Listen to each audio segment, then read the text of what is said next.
All right, good afternoon. My name is Wade Wegner, and today we're going to talk about building applications, mobile applications using Windows Azure. And it's a talk that I've given for quite a while. Actually, I've given a form of this talk for almost 2 years. Certainly it's evolved over the years. And one thing that's pretty exciting is, given some of the more recent updates to the Windows Azure platform recently, there's some really cool ways that we can show and showcase services running up in Windows Azure for mobile applications to consume. So hopefully you guys will enjoy the session. And in the off chance that you've seen me give this presentation in the past, there should be plenty of new material. So hopefully it'll be worthwhile. Again, my name is Wade Wegner. I work for Aditi Technologies and joined Aditi about 3 to 4 months ago. Prior to that, I was a technical evangelist for Windows Azure. So I worked for Microsoft and have been focused on Windows Azure since about 2008. And I started looking at mobile and cloud scenarios back in about late 2009, 2010. Everything from iOS devices, Android devices, and then Windows Phone when Windows Phone 7 came out. So we're going to be talking about a lot of different patterns and different ways that you can use Windows Azure and the cloud along with these mobile applications today. And of course, if you ever want to reach or to connect with me, you can find me on Twitter at Wade Wegner, and I'd be more than happy to follow up with you or just connect. So today, again, we're going to talk about building device applications using Windows Azure. And we're going to go through a set of patterns and some best practices, specifically covering storage, identity, communications. And then we're going to take a look at some different platform services that come with Windows Azure and ways in which you can tap into them as a developer to get some additional capabilities for your mobile applications. And then throughout the talk, I'm going to be giving a lot of demos. In fact, I gave this talk at North America 2 weeks ago and almost ran out of time. So hopefully it's a little more concise and I won't run out of time, and we'll get through everything today. North America was really just practice for TechEd Europe, I think. So we're going to talk about storage and some best practices using storage from the device, identity, how you keep track of users, how you can authenticate them to your services, different types of communication patterns, both pushing to devices as well as devices consuming services running up in Windows Azure, and then the platform services. I am going to make the assumption that you're here because you think there's something compelling about cloud and mobile applications. So I'm not going to try to spend a lot of time convincing you. I think these are some valid reasons, but I want to make sure that there's plenty of time to cover the material in the talk. So, and I also am going to make the assumption that you've at least attended 1 or 2 Windows Azure sessions. So I don't want to give you the whole platform as a service pitch again. I'd rather get a little bit more specific. This is a 300-level talk, so we're going to talk specifically about Windows Azure and device applications. But definitely there are a lot of very good, compelling reasons to use Windows Azure when building mobile applications. So let's talk about storage. Now, within Windows Azure, there's a number of different storage constructs, different things that you can use for storing your data. You have the Windows Azure storage services. This is a highly scalable storage service running up in Windows Azure. And in it, you will have tables, which are really non-relational structured data, places where you can put information about users, some metadata. You can put lists of objects, things like that. So a great place for massive amounts of data that you need to scale out quite a bit. There's also Windows Azure Blobs, which is a place where you can put binary data. So if you think about the phone, this is a great place for putting images and pictures that you take or videos that you record. And one of the nice things about Windows Azure Blob storage is that you can attach it to the content delivery network. So you can serve this stuff up to your users closer to them. So it's a great service that we'll be talking about, and I'll be showing you some demos as well.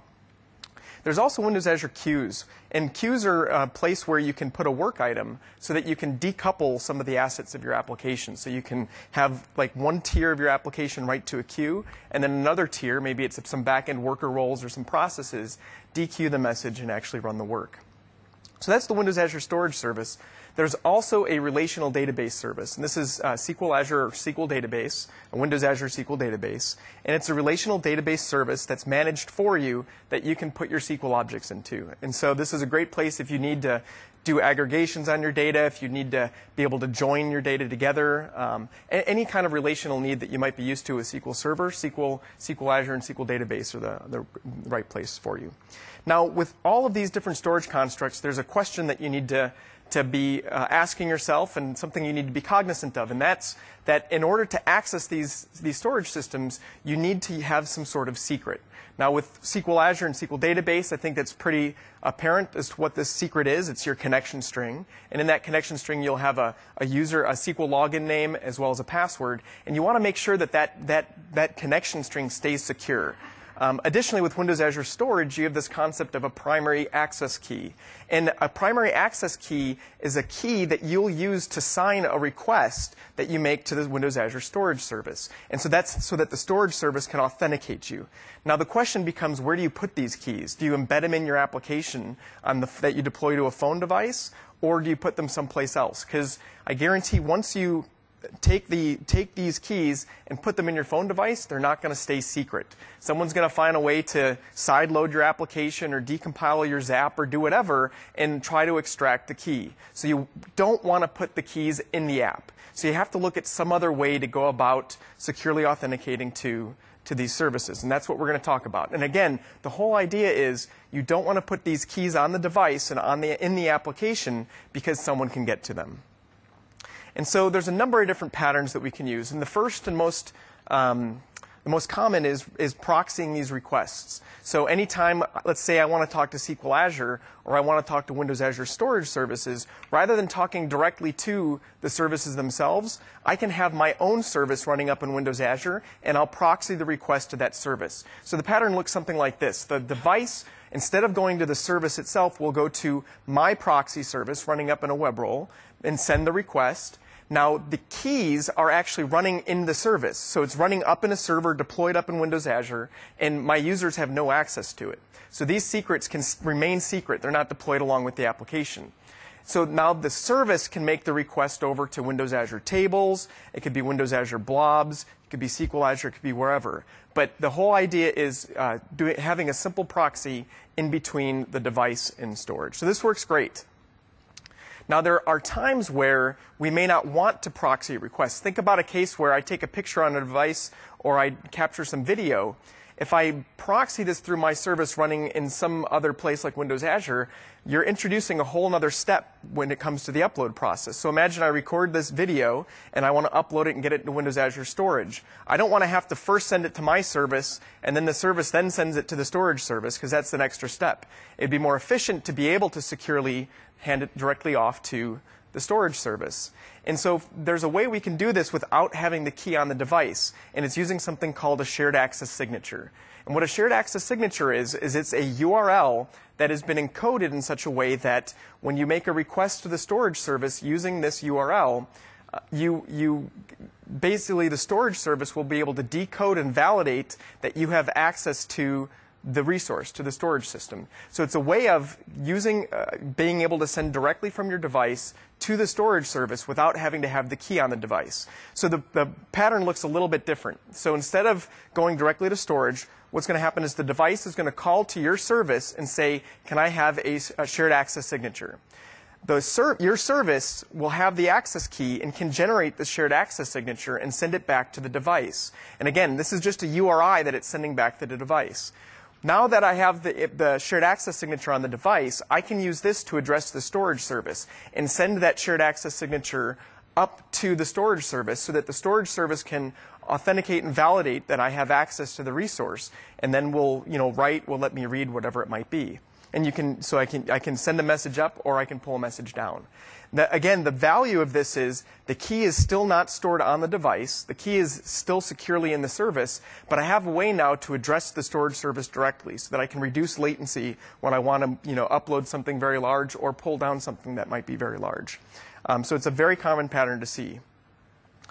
And then lastly, I just wanted to emphasize that with SQL Azure, since most mobile devices can't talk TDS or can't talk directly to SQL Azure itself, it's very standard to have a proxy or a service standing in front of SQL Azure. And again, it would be a pattern where your device actually sends a request to your service, and the service proxies it back to SQL Azure. And of course, you can have the response come back down to the device. So those are some patterns. Again, the trickiness here is making sure that we don't put things like keys and passwords and so forth on the device, but we still have access to the resources. Oh, of course. Queues.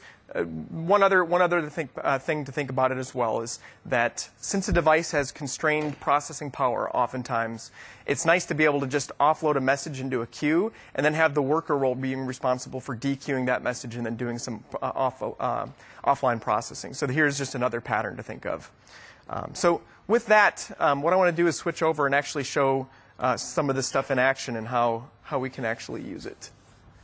So what I'm going to do is create a brand new project, and the purpose of the app that I'm going to build is I want to be able to take a picture with my device and upload it into Windows Azure Blob Storage so that I have it available. I can view it online. I have it up in Windows Azure Storage.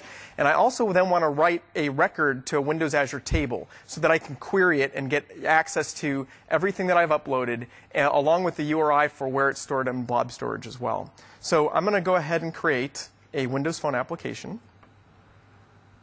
And the first thing I'm going to do is take advantage of some resources that Microsoft creates. And specifically, there's a set of NuGet packages that provide you with a managed API for interacting with Windows Azure Storage from the Windows Phone device. And there's a managed API not only for Windows Phone, but for iOS and Android as well. So even though the syntax and the development experience is a little bit different, you have the ability to use these APIs, these managed APIs, on all these stacks, not just .NET. I'm going to show you the .NET one today.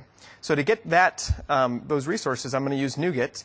And NuGet is Microsoft's packaging utility. So it gives you a way of taking someone else's code or code provided by Microsoft and so forth and deploying it directly into your application. So I'm going to install package, and this package is phone.storage. And phone.storage, like I said, is going to give me a bunch of resources that give me an API in the device that I can use to address Windows Azure Storage Service. All right, so now let's go ahead and update the main page, and we're going to throw some controls in here to use. I have to apologize. This machine is a little bit slower. My machine was not working this week, so I had a friend graciously lend me his machine. So it's a little bit slower. Hopefully, it doesn't affect the demos too much.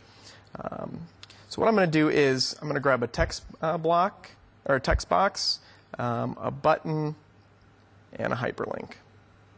I'll put these in a stack panel.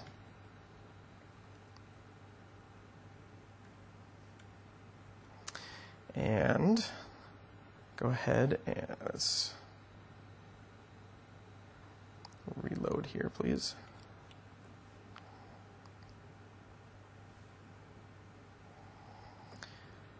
So on loaded, a couple things we're going to need. First is I'm going to use the camera capture task, and this is it's a part of what's provided with the Windows Phone SDK, and this allows me to get access to the camera, the onboard camera, so that I can load it up. And I'm going to say camera capture task.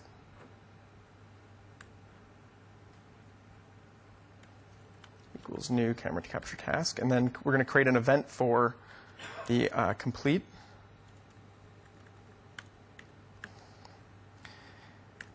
And in here, what we're going to do is basically say, if there's a photo that's coming to us, we want to do something with it. So as part of the photo result, we get access directly to the binary data, the image that's been taken on the device. And so what we want to do is take that and write it as a stream into Windows Azure Storage. And so I have a snippet here so that because it's a lot of code to write. And let me tell you what this snippet does. So basically, if you've used the Windows Azure SDK for .NET, you're probably familiar with the syntax already. Essentially, I'm going to create a blob client that's going to give me access to a resource that I can write up in Windows Azure, and it's going to get a container reference. So you can think of this as kind of a folder or a container where the images are going to end up going. And down here, I get a reference to the image that I'm going to upload, and I grab the stream from my photo from the camera that I've taken, and I'm going to go ahead and upload that stream into Windows Azure Blob Storage. So that's going to get us that first step where the image that we take, the picture we take from the device is going to be uploaded into Windows Azure Storage. The next thing we want to do is take the URI that's created for that blob image and write it into table storage so that we then have a reference or something we can query to show us all the images that we've written. And so here I have a table client. And it's, again, very similar. I'm going to create that table client, and then I'm going to have a table name called pics. And if it doesn't exist, it's going to create it, and it's going to write that record up into table storage. And it's going to write the record based on a sample data, or at least it's a class that we're going to use to represent the data that we're going to write. So I'm going to go ahead and create that class. And you can see that's going to have a name and a URL that we're going to write into table storage. And sample data is, again, very similar to the .NET SDK for Windows Azure that you are probably already familiar with. And again, it's going to be a sample data of type table service entity, which allows us to define the partitioning scheme for how we write data up in Windows Azure Storage. And essentially, it gives me an opportunity to write a record up into Windows Azure Storage, define the partition key, define the row key, and then also write a name and a URI. So essentially, this will be where I will list out the records that we're writing to the device. Now, the last thing I need to do is, back in the main page, I need to create a click event for when I click the button. And when I click the button, I want it to camera capture task show. All right, so this should be enough to let us run, take a picture, and then upload it into Windows Azure Storage. So let's go ahead and get this right. Now, one of the things to note with Windows Azure is you have a local set of emulators that you can use for development. So there's a compute emulator, and there's also a storage emulator. And so what I'm going to start off by doing is I'm going to write to the local storage emulator and show you how all of this works locally. And then we're going to take it a few steps down where we're going to go from doing everything local to deploying this out as a service and uploading it up into storage as well. And I'm using a tool called Azure Storage Explorer. It's an open source tool that you can use, and it's going to give us a way to query and take a look at the data as we're working with it. So here's my dev storage account, and what I'm going to do is go ahead and create a picture, call it pic1.jpg, and we'll grab it from the camera capture task. So we'll take a picture, accept it, and now it's going ahead and sorry, I didn't put a breakpoint in. I should have. It's essentially going to go through the blob client code and upload the blob, and then it's going to write that record into storage. So if I come here to blobs and do a refresh, you'll see I now have a pics container, and in pics container I've got pic1.jpg. And I can take a look at this, and here's the image. And the emulator doesn't give very exciting pictures, but it writes a bunch of blocks on it. So you can see here's our image, so we got that successfully. And if I come over here to tables, I now have a pics table, and if I run a query against it, you'll see that I've got pic1, and here's the URI that represents where it's stored in blob storage. So that's a way for me to get it back. So that's a good test. That's working locally. Let's do one other thing. I'm going to now create a new page where I can list out what's available in table storage. So I'm going to add another page. Let's call this list pics.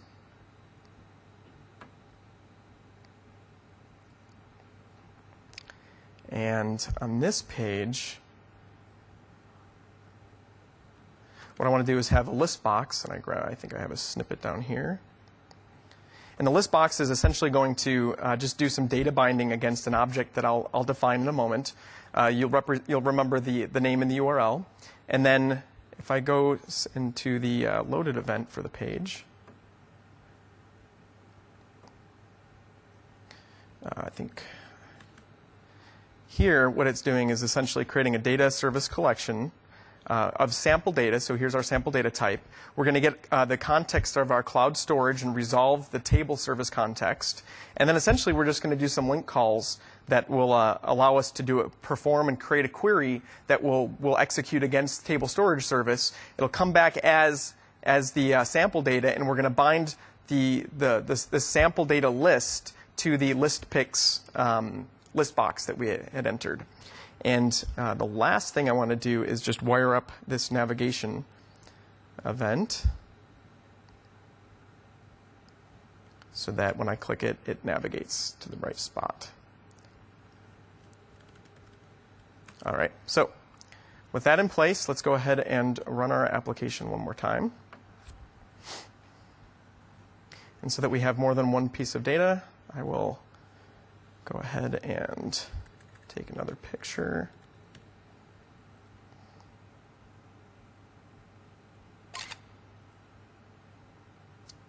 All right, and then here we'll come over, and you'll see that hyperlink took us to the list pick page, and you can see here I've been able to execute a query against table storage. So that's great.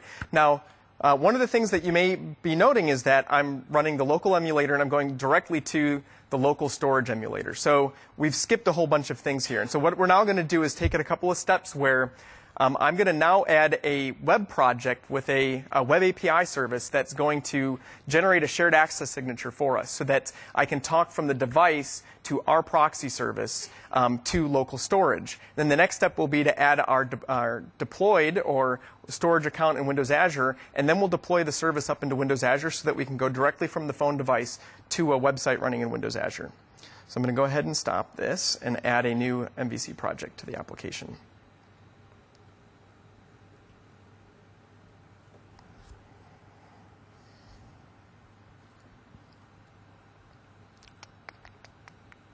And to work with this, I'm going to use another NuGet that's provided by Microsoft called windowsazure.storage.proxy. And this proxy service is going to give us everything we need in order to create the shared access signature that we'll use on the device.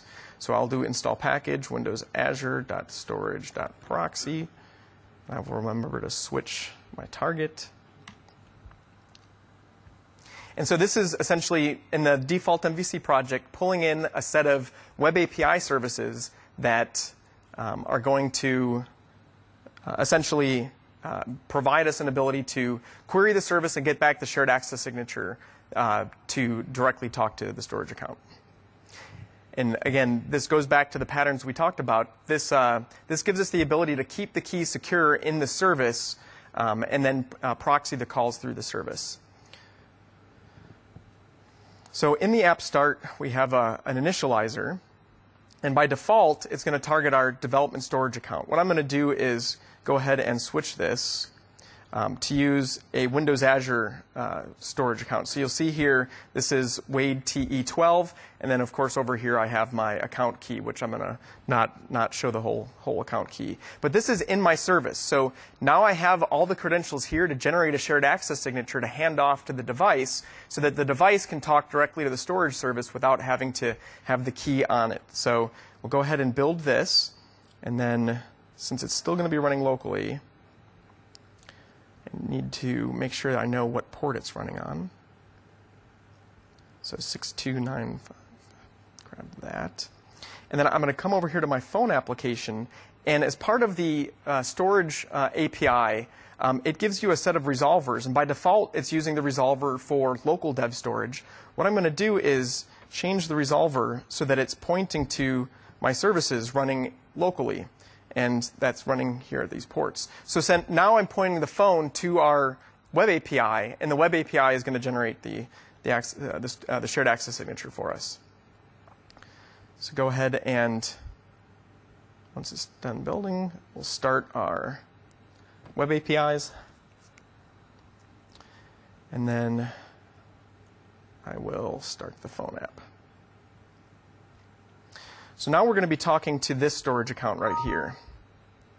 So in this storage account, if I take a look, so it's got nothing in it right now. So I didn't delete the container, but there is a PIX container, but there's nothing in it right now. So let's go ahead and take another PIC. We'll call this PIC 3.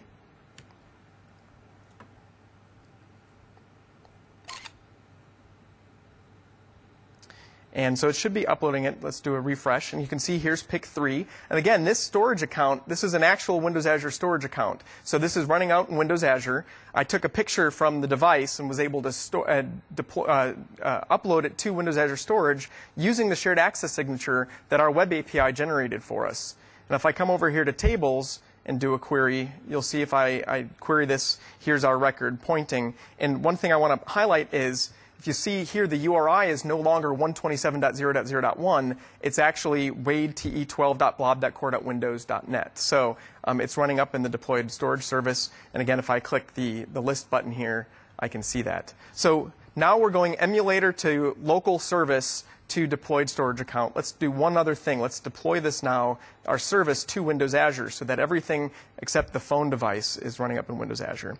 And to do that, this is just because it didn't have any local view for running in the in the MVC project. So I'm going to use now the new Windows Azure portal because I want to leverage something called Windows Azure Websites.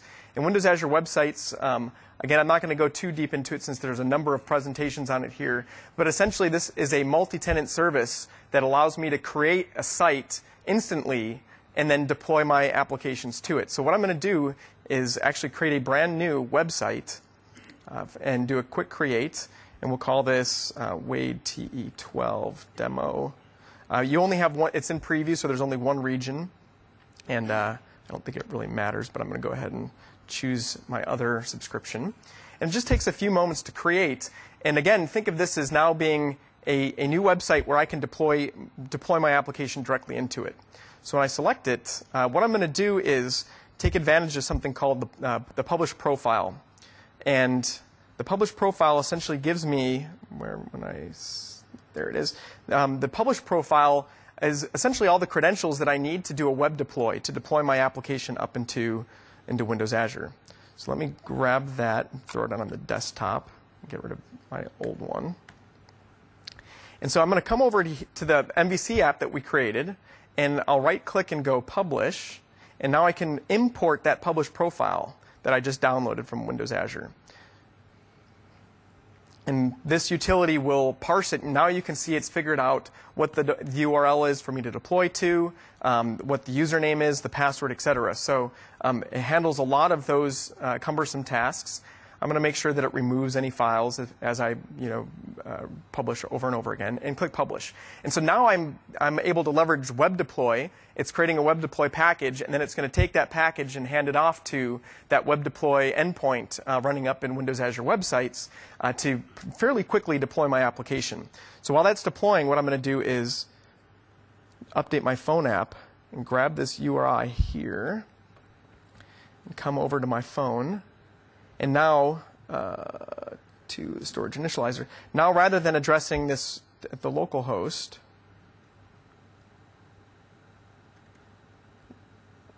let's address the endpoint directly up in Windows Azure. And is this finished? Almost.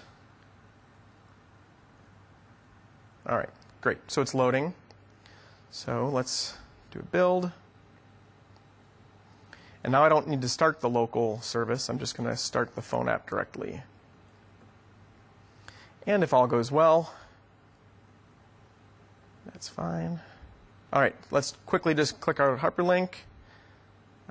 There we go. It was a little bit slower than I would like, but it came. So there's pick 3. Let's go ahead and create a pick 4.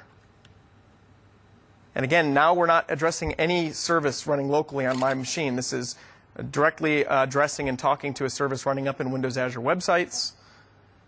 Let's check to see if it's there. It is, pick 4, and I'm sure it's there. Yep, and there's pick 4 there as well. So I think that's pretty cool. It's amazing if you've seen a demo like this a year ago with Windows Azure. Very different experience. We weren't able to take that last step as easily because we didn't have the ability to very quickly deploy our services out into Windows Azure Websites, since Windows Azure Websites only recently came out. So this is a great way now to securely get assets from your phone up into Windows Azure or vice versa by leveraging a shared access signature so that the phone app is addressing your proxy services running in Windows Azure and taking advantage of the storage services available as well. So that concludes demo number 1. All right, so moving on. The next topic is identity, and this is a very important piece because if you consider that in the last demo we deployed these services up into Windows Azure, but we never actually secured the endpoints for those shared access signature service. So anyone could really write to our endpoints and have a shared access signature generated. So we probably want to find a way to secure these endpoints as well. And there's a number of different ways in which people do this with mobile apps. The first and most common is a lot of people will end up creating their own identity stores. So you might end up using something like the membership providers with ASP.NET and create a set of SQL tables or use Windows Azure Storage and essentially manage your users' identities for them. So the workflow may be user opens up your mobile app, says login or create a new account. They click create an account. They put a username and a password. It stores it somewhere in your tables and so forth. The nice part about this is you have full control over everything. You can manage the workflow the way you want. You have access to you can give access to the usernames, passwords, etc. However, there's challenges with this as well. You have to make sure that you're securely storing these usernames and passwords. You want to make sure that they're not just hashed, and so that if they do end up getting released, people can't just very easily pull up and extract the password. So there's a lot of things that you end up having to do to make sure that this is secure. And again, we probably as mobile developers also don't want to be spending our time writing workflows for password recovery and the like. So there's a drawback to it. Some people then opt to use an existing identity system. This could be using Facebook Connect, or it could be using Live ID. And so you're essentially leveraging a third-party identity provider to manage identity. And this is great. So you can have the user log into your app using Facebook, etc. One of the challenges is if you use this directly, you're now programming directly against the identity provider's protocol. And if anyone's done Facebook development over the last several years, you know that these protocols can change fairly often. And so you're constantly having to rev your application, making sure that it's working and so forth. And so even though it's nice you're no longer responsible for managing your identities directly, you still have a little bit of inflexibility in that you're using someone else's API directly. And so that leads us to the third option. This is where you really outsource the identity management entirely. And there's a service in Windows Azure called the Access Control Service that does this. So not only do you have the ability to tap into third-party identity providers like Google, Live ID, Facebook, Yahoo, OpenID, but you can also tap into enterprise accounts as well. So you can use Active Directory through ADFS and the like. So what we're going to do is take a look at how we can start leveraging the Access Control Service, and in particular using it for OAuth and using OAuth tokens to secure our endpoints within our mobile applications.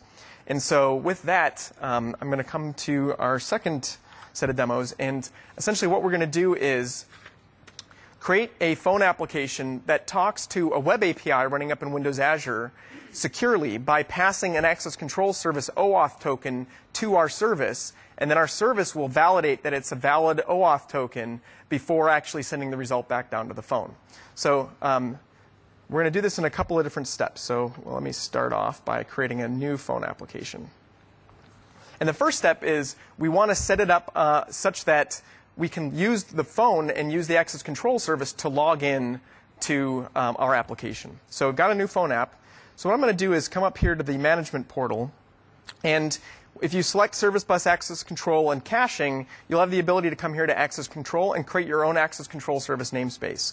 Now, it takes about 2 to 3 minutes. So I could create one, but we'd have to wait a couple of minutes. So I created this one called TE12 Demo. I haven't done anything with it yet, though. It's as if I just created it. So assume that we just created this.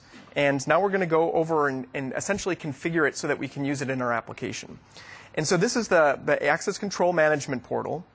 And there's a number of things that we have to do. The first is we want to specify what identity providers our users can use to log into the application. By default, Windows Live ID is selected, but I'm going to go ahead and add a couple of additional ones. I'm going to add Google. And I'm going to go ahead and add Yahoo.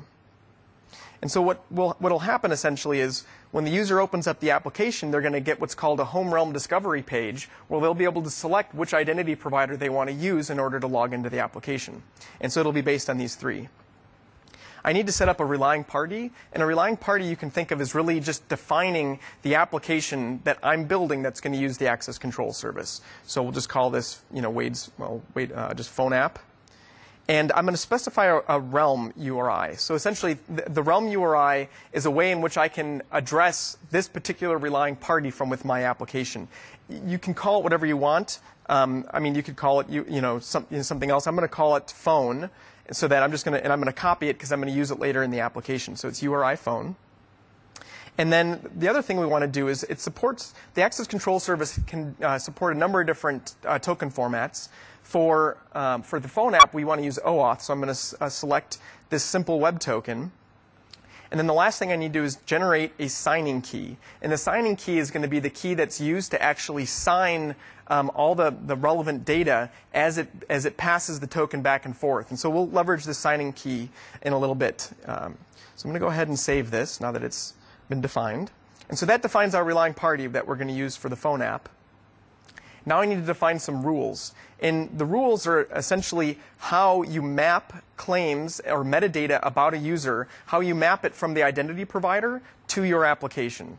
And so I'm going to use generate and just generate some default claim mappings from Windows Live ID, Google, and Yahoo to the access control service so that when I program against the access control service, I have a uniform way of interacting with all the metadata that's come from each of the identity providers. And so you can see here, essentially, it's defined rules like when working with Google, pass through the email address claim as email address.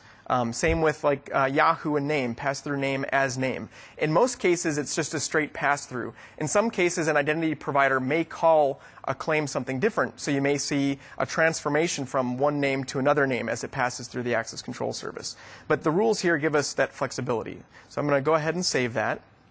And I've essentially now defined all the rules for my app. So at this point, I've configured everything I need to in the access control service. And it's now a matter of wiring up my app a little bit more. So let's come back here to our app. And what we're going to use is a set of, again, NuGet packages. And if you haven't used NuGet, NuGet is just it's a fabulous way to get access to some of these things quickly and right into your application. And I'm going to use a identity access control base page. And what this base page is it's not only the APIs I need in order to communicate back and forth with the access control service, but it's also a login page that will visually represent the home realm discovery page that a user can use to select the identity provider. So we'll install those pieces. And I just have to update the app in a couple of places. When the app starts, I want to make sure that it opens up this login page. So I'm going to change the default navigation page to Pages Login Page. And then once the user successfully authenticates, I want to have it redirect back to the main page.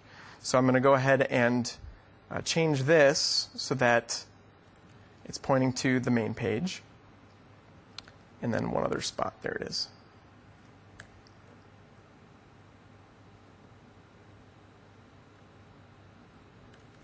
All right, so once the user's logged in, it will redirect back to the main page. And then the last thing I need to do is just set a couple of resource settings here. And the first is, access control service namespace and then realm. So the realm, if you recall, is URI phone. And then the realm is what I created in the beginning, TEE12 demo. And so essentially, these are resources that will tell the assets we installed what service namespace to talk to when making a request to the access control service. So go ahead and build that. Now, once I log in, I want to actually also show you guys what the OAuth token looks like. So I'm going to make a couple of updates here to the main page real quick.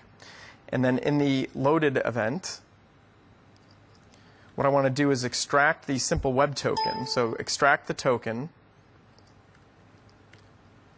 out of this resource. So it's a SWT store resource. And then we'll just, to start off with, show the simple web token in its raw form.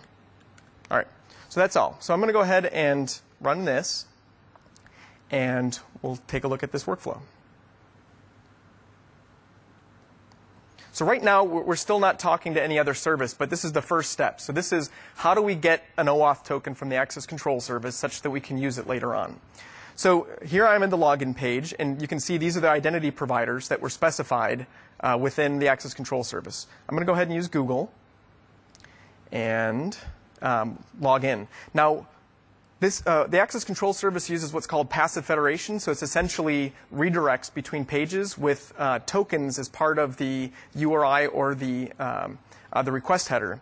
And so you'll see here that it's actually loading up a Google browser, a Google page inside of a browser control. And one of the reasons is we want to leverage Google for logging into Google. So it actually leverages their mobily rendered web page for login, and then we'll get the token back from them. Same thing for Live ID, same thing for Yahoo. And so this is one way in which we're leveraging someone else as an identity provider, and we don't have to actually program against their particular protocol, the way in which they actually handle identity within their system. So it all gets rendered within this browser. So I'm going to go ahead and log in with a demo account that I just created.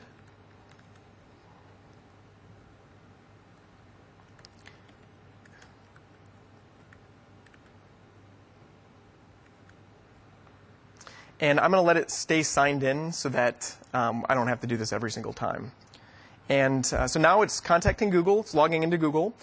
It sends the token from Google back to me that then gets handed off to the access control service. But first, it's saying, hey, do you want to give access to that service namespace? Now, I have no idea what this says, but I've tested it, and I know this one up here says agree.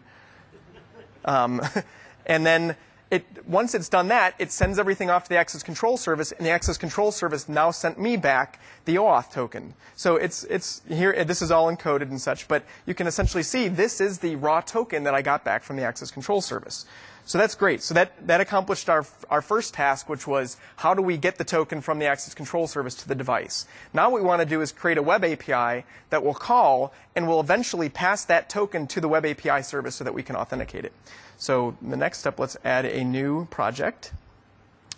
And we're going to create a web app, an MVC4. And MVC4, I don't know if you guys haven't tried it yet. These web APIs are brilliant. I love them. It's the next evolution of the WCF web API. Really nice way to create REST services up in using .NET, and ultimately we'll deploy it to Windows Azure. Now, one of the things, if you're like me, you'll note is it adds a whole bunch of stuff we don't need. So the first thing I always do is delete a bunch of stuff. So let me delete pretty much all of that.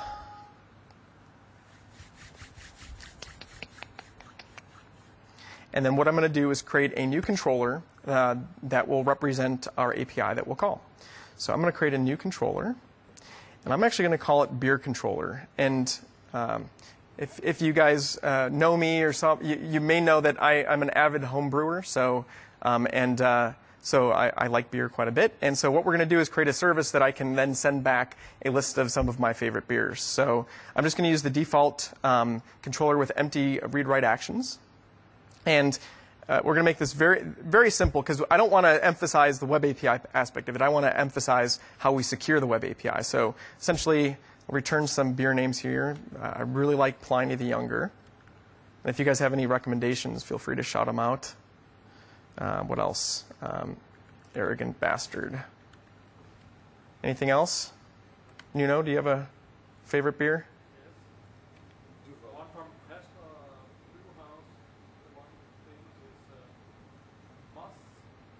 Muss? All right, how about Duvel? Is it D-U-V-E-L? Yes. Okay. Duvel's good. I've had that while I've been here. That's been quite good. Quite strong, too. Oh, sorry, I forgot to remove something from Global ASX. Sorry, I had deleted these, so I need to remove that.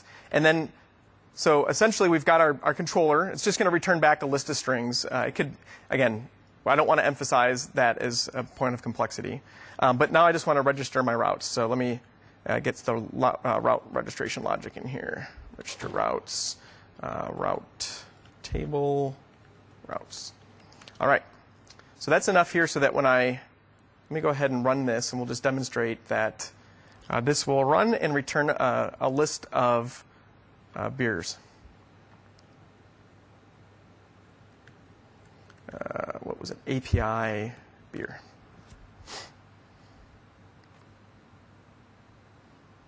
All right, so you see here are the beers. Okay, so now what I want to do is, let me grab this URI here. Stop this, and we're going to go back to the phone app and make some updates here such that we can list this out in the phone app. So in our grid, I'm going to put a list box.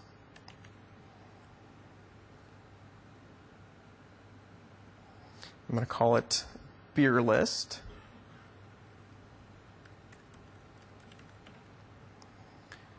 And then instead of throwing things in the message box, what I'm going to do is, bam,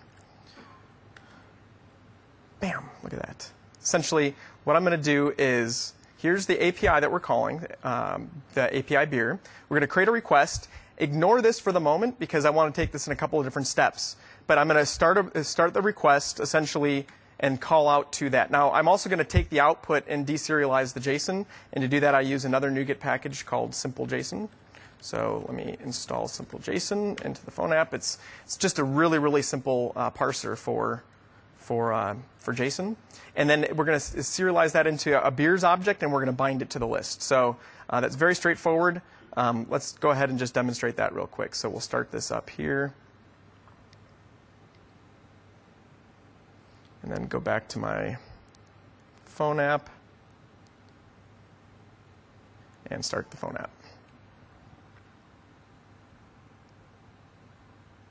And if everything is good, we'll log in. Now, again, I'm not using the token yet, but I'm just calling that unsecured service. So, okay, so here you can see now the service is open. Anyone can hit it, and we're able to load it in the phone app. So that's kind of the first step. Okay, so now what we need to do is secure our service such that we first make sure that the token is being sent in with the request, and then we want to validate that it's actually a token that's been provided by the access control service. So what we're going to do is use something called a delegating handler within the web APIs, and it's not that complicated. Essentially, what it is it's a class and a handler that you can call that will inject itself as part of the process of handling and servicing the request.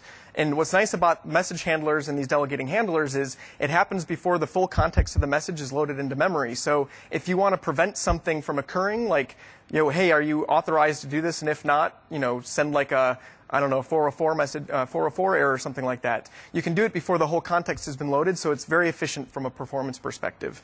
So we're going to essentially create this token validation handler. So let me go ahead and create this. And we want to, it's a delegating handler. And pretty straightforward. Basically, what we want to do is intercept the send async. So we're going to override that. And what we want to do here now is, you can see in here we get access to the request object, so we're able to take a look at some things. We want to essentially take a look and make sure that there's an authorization header as part of this. So pretty straightforward. So I'm going to check to see if the authorization exists. If it doesn't, what I'm going to do is essentially send a response back with an unauthorized error saying the authorization header was not sent. So that's the first thing. And then what we also want to do is take a look at the authorization header that was sent and make sure that it's a valid OAuth token. Now, I am not a security guy, but according to the specs, when you send and pass these tokens back and forth, the very beginning of it, you need to specify what the token format is. So the very first, in this case, the first 5 characters are going to be OAuth space. And so we want to make sure and do a comparison to make sure that it is an OAuth token that's being sent. And then we're going to remove that just the beginning part of it so that we can get access just directly to the token. So those are kind of the first steps. Once that's done, we also want to then validate the token, because anyone could just pass in any kind of token into the request header, but we want to make sure that this token actually came from the access control service and was signed from the access control service. And so in order to do that, we need to have a couple of things in here. So I'm going to use this thing called a simple web token validator. Now, the simple web token validator is something that a gentleman named Matthias Walensky created, and it's again some code in a NuGet package. So let's go ahead and grab this, and all it does is basically parse and validate OAuth tokens, simple web tokens. So let's choose my MVC app, and then, oops, sorry. This is part of auth10.simplewebtoken. So we'll install that. And what's nice is it installs the full class. So, I mean, you can take a look and see exactly how it works. Here's all the code. You can change it if you need to. And we'll add a reference to that. And the last thing we need to do is, if you remember when we created our access control service namespace, we also had to create a signing key. We now need to grab that signing key because what we're going to do is essentially sign the token ourselves and then do a ordinal comparison of the byte arrays to make sure that they're identical. So this is a way in which we can validate that the token that was handed to us from the phone app has actually been given to us from the access control service. So we're going to grab that token and put it in here so that when we check if it's a valid token, it's going to use that to sign and then do the comparison. So let's build this and then run. Now note that I haven't updated the phone app at all. So the phone is not embedding the token, so we can check just to make sure that without the token, it's the exception is handled well. So let that start. And here, just to demonstrate, if I go to API beer, now you'll see that I get an unauthorized exception, and in the message it is the authorization header was not sent. So that's good. And if I start the app, again, which one is 12? Once we log in, we should also get an unauthorized exception from the service. So now we're unauthorized. So now we need to actually take that token and pass it to the service. So if we come back to our page, I'm going to remove this. And you can see here what I'm doing is I'm making, saying that the request accepts JSON, and then I'm adding the authorization header. Here's that OAuth signature, and then I'm basically putting the raw token in there. So let's build.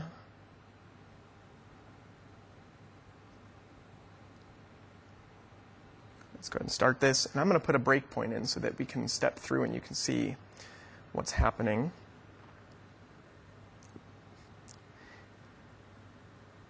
And let's get it there. And let's start up our phone app.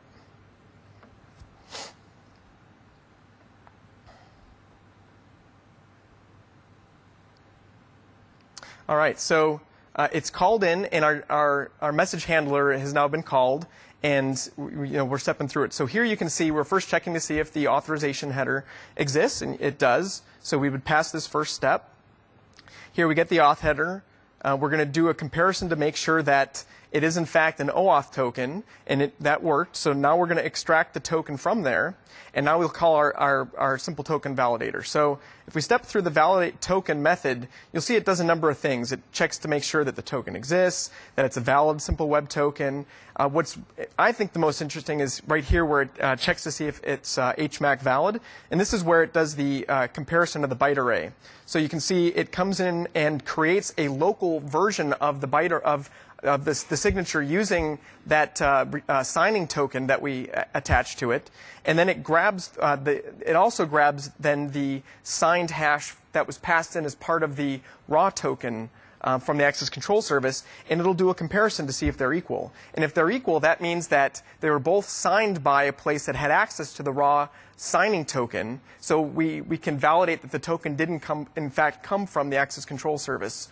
Did in fact come from the access control service. So that's just a nice, easy way to do that. You can see that it steps through appropriately, so we have a valid token. And when we return, you'll see here that it served up the data. So kind of from start to scratch, what we've seen is how to build out an app that uses the access control service to essentially get a OAuth token that represents our user, pass that to a web API, and then have the web API validate the token such that we can then send back the response to the app. So this is a great way, and actually a very lightweight way, to secure your services running up in Windows Azure, especially with phone apps. So, all right. So next we'll talk a little bit about communications. And really there's two different patterns of communications that I alluded to earlier that we see with the phone. The first is where the device initiates some sort of request. So think about your app calling out to a service and returning some data. So exactly what we saw with the last demo where we called out to the beer API and had it return back a list of beers. That is device initiated. It's calling out to a service and returning a response. You can also, though, do a cloud-initiated push to the device. And this is using a push notification service to deliver a message to the device directly. And one of the reasons this is nice is you don't have to build your app to do any sort of polling against a service. So if you want to initiate from the cloud side or from your side a message to be sent to the device, you can do it through push notifications. Now, looking at device initiated, this is more review than anything. There's a lot of different ways in which you can go about doing this. You have a lot of different types of patterns. You can make it HTTP-based, SOAP-based. There's a lot of different frameworks you can use and a lot of different wire formats. But I want to talk a little bit about the wire format because it's really important with mobile apps. Here you'll see on the left a representation in OData of a response that can come back from a service. Here you'll see the same data being returned back as just pure REST XML. So it's much, much smaller. It's a much smaller payload just by using a different wire format. So from going from OData to REST XML, we've been able to reduce it almost 8 times the size. The number one preference of most mobile app developers that I've met is using JSON. And here it's a very, very simple structure and way of representing the same data, but you can see here it's 639 bytes. So optimizing for limited bandwidth because for the most part when you're building a mobile app, you're on some sort of cellular network which may or may not have good throughput. And the smaller you can make the payload, the better. So when doing any sort of device-initiated communications, it's always a good idea to have the response back or even the request that's sent formatted with JSON. It's just a very compact way of expressing your objects.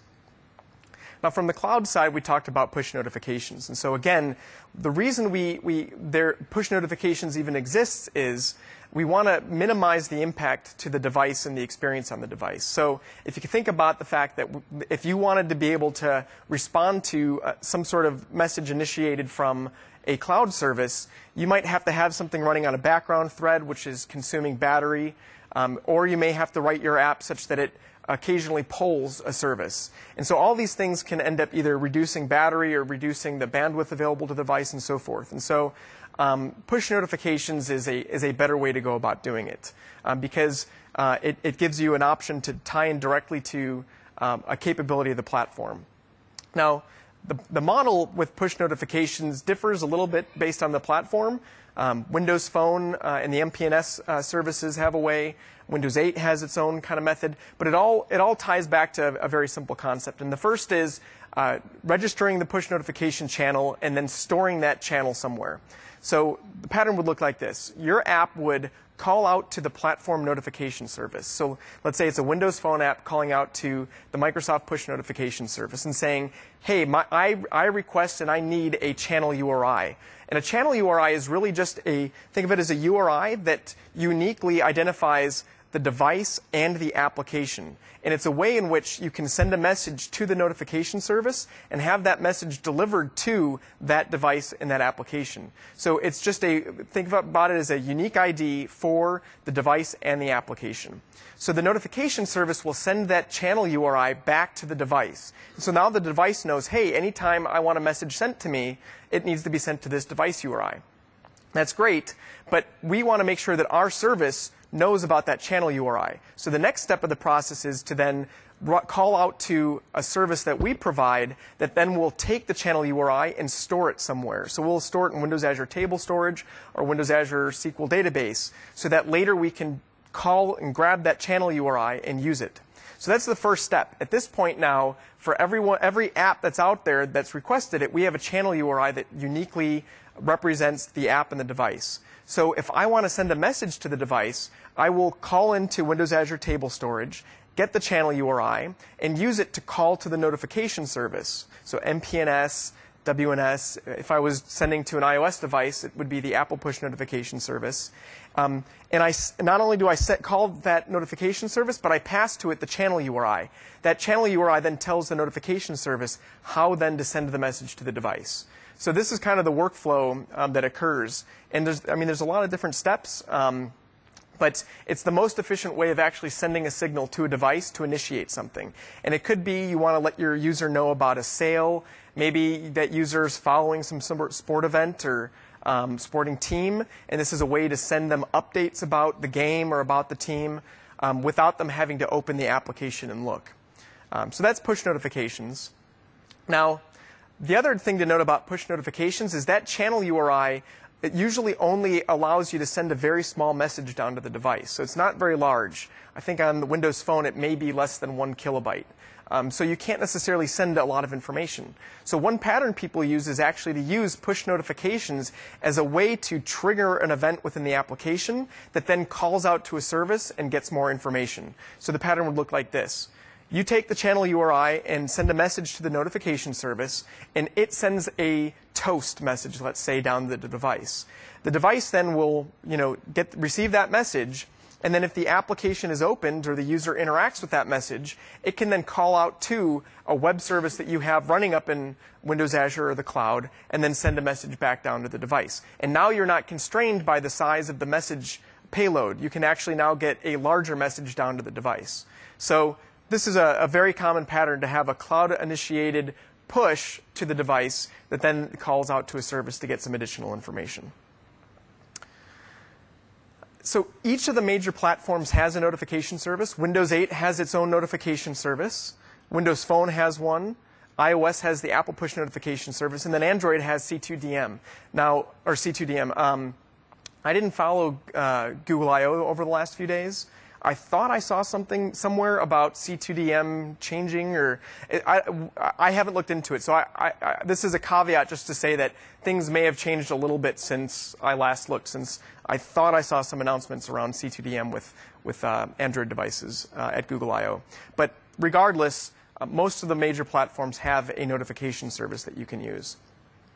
And so with this, I want to actually demonstrate how this would work and how we could leverage it with Windows Azure. So let's see. I'm going to go ahead and create a new phone project.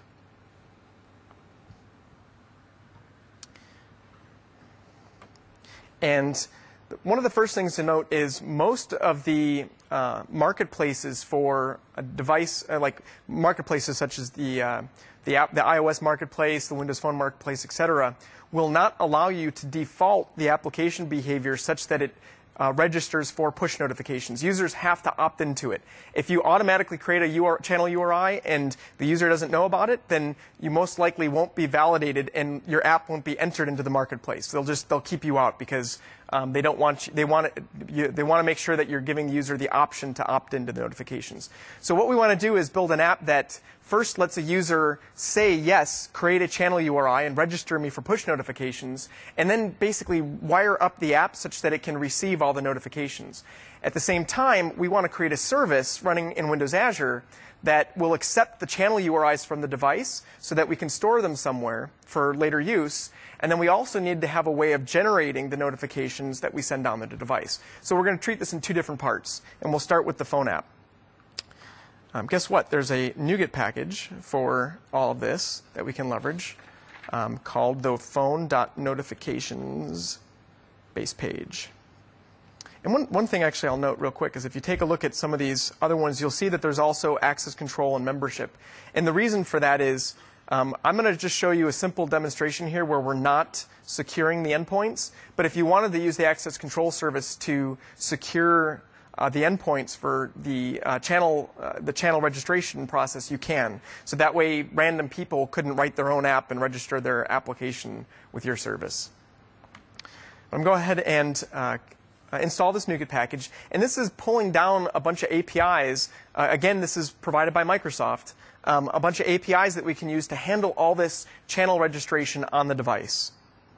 So now that it's installed, let's go ahead and make a few changes here. So again, we want to open up the notifications page by default. Pages. Page. Make sure I spelled that correctly. And that should be it. One thing to note in this is when this initializes, it uses this push context-based initializer that uses information here under resources to represent the channel. And you can see by default, it's going to assume that we're running the service locally. So if we wanted to point this to a different service that, let's say, is deployed up into Windows Azure, here is where you'll change the URI for the service. So that's all we're going to do on the phone device. Now what I'm going to do is go ahead and create a Windows Azure project. And the Windows Azure project is going to be where we have the services running that handle the storage of the channel URI and then allow us to generate the message that's sent to the device. So I'm going to create an MVC app. And this time I'm using a Windows Azure project, so it's going to be running in the local compute emulator. And we'll let that get going. And what I'm going to do is there's two different NuGet packages that I want to use, again, provided by Microsoft, within the Windows Azure project. The first is a NuGet package that's going to create all the web API services that we can use to store and register our channel URIs. So when the device requests a channel URI from the notification service, we then will send it to this web API service that we're hosting and store it in Windows Azure table storage. So the NuGet package that I want to use is called Windows Azure Notifications.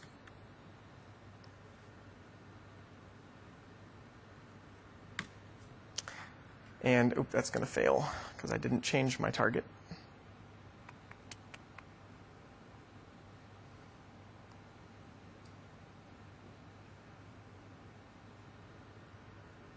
Try that one more time. It's one of the nice things about NuGet as well is everything's kind of wrapped up, and you can almost think of it as like a transaction. So if it fails, it rolls everything back.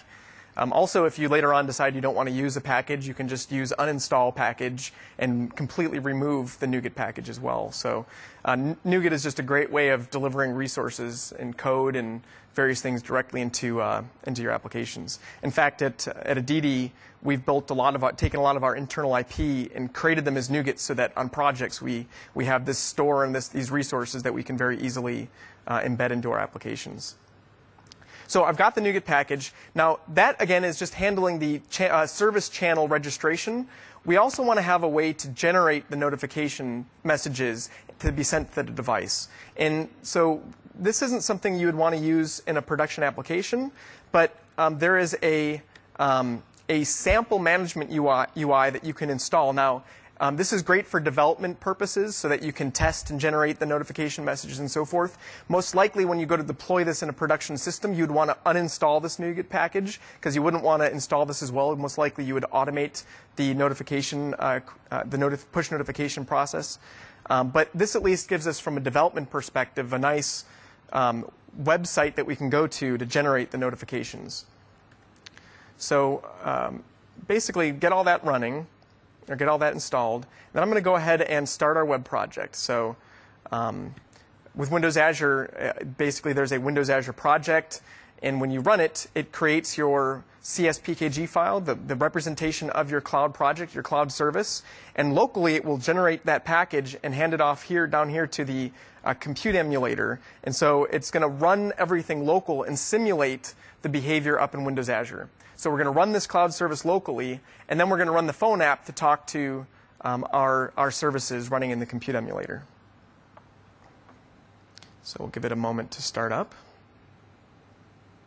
Meanwhile, I'm going to go ahead and start the phone app.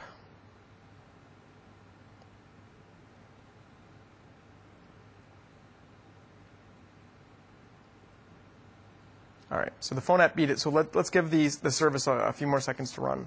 Now you'll note the default behavior of the phone NuGet package is to create a view model that's represented right on the notifications page that allows us to turn on push notification channels, or basically enable push notifications. So by default, again, the behavior is not enabled because, again, you won't make it past validation for any marketplaces if you automatically register a channel. And you'll see here, if I go, this is that sample UI NuGet package. Essentially, it gives us a way to represent all the registered channels. And you see there aren't any registered at the moment. So let me go ahead and register this app and this channel.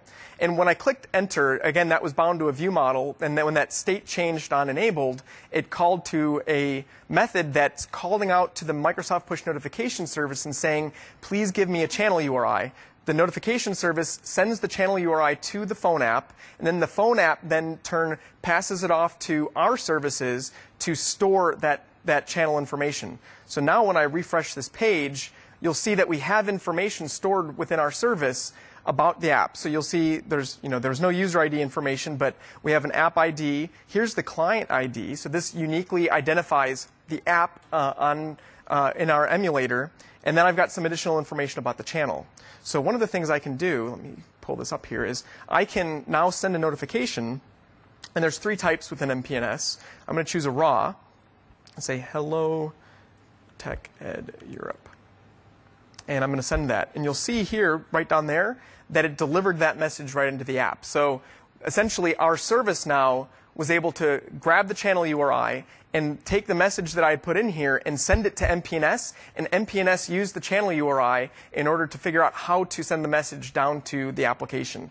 And the raw message is really nice because you can just grab that raw data and update your application directly. We can also send a toast and not only a toast, but then a tile as well. So let me pin the app here, and I'll start with tile. And what we'll do is we can do a number of different things. We can say like new title. You can send down a count, like if you wanted to say, hey, you've got 6 messages waiting. And then we'll choose some images to send down as well. And we'll choose a back tile as well. Let's go ahead and send that. And so we've sent that to MPNS, and in a few moments we should see it update the tile here. So you can see it changed the tile, it changed the title, it added this number, and then it should flip in a moment. Any second. It'll show us the back of the tile. Well, it'll do it eventually. I'm going to go ahead and also send a toast. So I can say hello and then send this down. And you'll see that here's the toast message that popped up here. I can click that and it'll open up the app. So basically, very easily, we're able to use the resources provided to create a phone application that requests the channel URI, stores it up in Windows Azure, and then we can use Windows Azure to also generate and send that notification down as well. So pretty straightforward. And that concludes demo number 3. All right, so the platform services. In the last few minutes, I'll talk a little bit about some of the other services to tap into that are particularly compelling to Windows Azure and mobile developers. The access control service, I think we talked about in depth, but it's a great way to use OAuth along with existing identity providers to secure your applications. There's also a distributed cache service as well as cache roles that you can use within your cloud services. And the reason I add caching here is one of the things that helps define really good mobile applications is fast, zippy UIs. And so like with Windows Phone, you'll note that everything is done asynchronously so that you never block the UI, et cetera. Well, this also holds true, I think, for requests of services as well. And so if every time you make a call to a service, you're having to call to SQL Azure, to Windows Azure Tables, and aggregate a bunch of data and do something and then send it back, that's a penalty of time that it takes to perform that work. So if there's any way that you can take that work and put it into cache, into an in-memory cache, and do so, that frees up, it makes the request faster and could potentially create a better experience for your user. So with these applications, definitely take a look at the caching service as another service within the platform to leverage. There's the content delivery network that's attached to Windows Azure Blob Storage. So essentially, all the images and all the videos that you end up generating or putting up into your storage accounts, you can also attach to the CDN. And I think there's 26 CDN. Is that right? I think it grows every few months. But there's 26 content delivery network nodes worldwide that then can cache this data so that it's closer to your users. And again, for a mobile user, whatever we can do to reduce latency and reduce the number of hops in order for them to get that data, the better. There's also a service called Traffic Manager, which provides, essentially you can think of it as load balancing across data centers. So this can give you some interesting ways of directing a user to the nearest data center so that if I'm a user in Europe, rather than having it call a service in North America, I can use the Traffic Manager to point me to a service running in one of the European data centers. So it's an important service to take a look at. And then if you have any relational databases, you can use SQL Azure Data Sync as a way of creating the databases within each data center locally, and then using the data sync to synchronize the databases across the data centers. So you can make sure that your data stays uniform and synchronized, even though you have multiple database servers running in different data centers. So these are some great platform services for you to look into a little bit more depth. I will lastly talk about these toolkits. So if you want to get started rapidly, not only in Windows Phone, but also on iOS and Android, there are some toolkits that you should take a look at. So for Windows Phone, there's the Windows Azure Toolkit for Windows Phone. There's a Windows Azure Toolkit for iOS and for Android. And these are for native apps. So for iOS, it's Objective-C and Xcode. And for Android, it's Java, Dalvik bytecode, and Eclipse. And all of this is open sourced up on GitHub. You can get the full source and take advantage of it. So so we walked through a number of different patterns. We talked about how to leverage storage securely from a mobile device. We talked about different ways to secure your services and to use OAuth tokens through the access control service. And then we looked at some different communication patterns, and in particular, push notifications and cloud-initiated communications with a mobile device. And that is it. Thank you guys very much. We kind of ran out of time. I have 1 second left. But if you have any questions, feel free to stop by. I'll stick around and would be happy to talk to you. So thank you very much.